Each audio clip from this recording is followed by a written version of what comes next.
Здравствуйте, дорогие зрители! Мы сегодня с мобильной студии вещаем в рамках Astana Finance Days. В моей студии сегодня Уэнделл Уоллак, профессор Йельского университета, который специализируется по искусственному интеллекту и биотехнологиям. Wendell, thank you very much for being here. Thank you for inviting me. You know, you're one of those people who actually studies two sides of the story. Right. And he wants to know what the other side has to offer, what we have to be aware of. So I'm concerned that as we're reaping the benefits of all these new emerging technologies, whether we're talking about fintech or whether we're talking about technologies or artificial intelligence or nanotechnologies, that while we're reaping those benefits, we also address the risks, we mitigate the risks, and we look at what might be the undesirable societal consequences and how we can reduce or eliminate those. So an undesirable societal consequence might be artificial intelligence lowering wages and stealing a lot of jobs. If that's going to happen, Yes. how are we going to mitigate the pain that will be causing people? How do you think we should approach that? Because we actually need artificial intelligence. We can imagine our lives right now without new technologies in general. How should we approach that so not to lose this effect, the positive effect, but at the same time tame those consequences, those challenges that can bring negative things to our lives? Well, there are a lot of ways we can do it. I mean, there are ways of engineering the technology so that it takes care of basic human values, ensuring that there's privacy, ensuring that it's clear who will be held responsible if something goes wrong. But you sometimes have to turn to government to ensure that if you're going to lose your job, then there's some way in which, rather than through wages, you will be able to get the goods and services you need. So that's a distribution problem. So there are ethical ways of proceeding, there are engineering ways of proceeding, there are ways that through governance we can proceed and ensure that we are mitigating the harms. The real problem is we have to care to do that. We have to have the intention to do that. That's my concern. We need to actually understand that there is a problem. There is not a problem, but an issue, a consequence. At first we need to recognize the issue, and then we need to explore the different ways in which we can mitigate those issues, whether that can take place through a societal conversation in which we change the norms, whether that requires governments to get involved, whether that requires engineering the products in very different ways than we are thinking to engineer them initially. I would like to ask you about the researchers that are often unaware of efforts in complementary fields and losing opportunities for creative synergy of their research works. So this is a major problem. Nearly everybody is trained to function within a narrow intellectual silo. So my job is to create an AI that works or to engineer a new organism. But I don't necessarily think at all about what might be the impact of that. It's not like we don't have the brain power around, the intelligence of people who have thought about all these different facets of a problem, but very seldom are they put in a situation where they need to come together, or very seldom do they even realize that it may be their responsibility to think more broadly about the challenge at hand.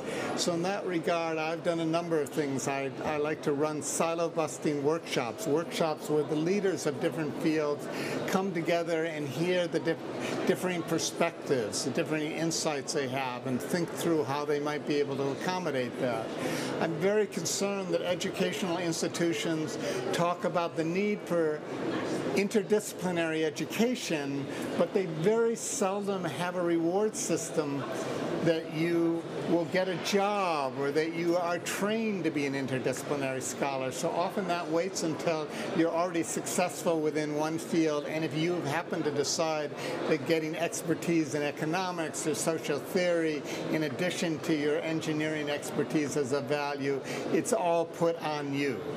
I think there's a lot of young researchers coming along who would love to have both expertise in science and in the social sciences, but they need a reward structure. They need the prospect of getting a job when they come out of school if that's what they've learned.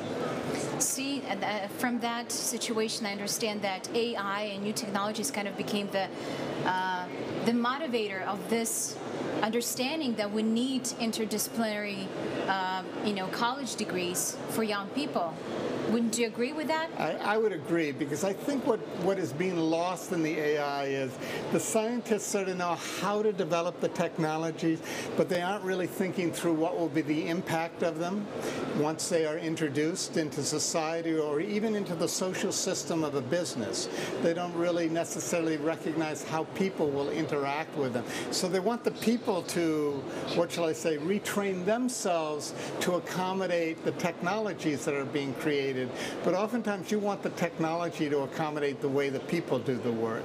So the way around this is you create engineering teams where you bring in theorists and social scientists and ethicists and others to help the engineers think through what will be the applications of the technologies, and to help the engineers understand the ethical considerations that arise when they are developing these technologies.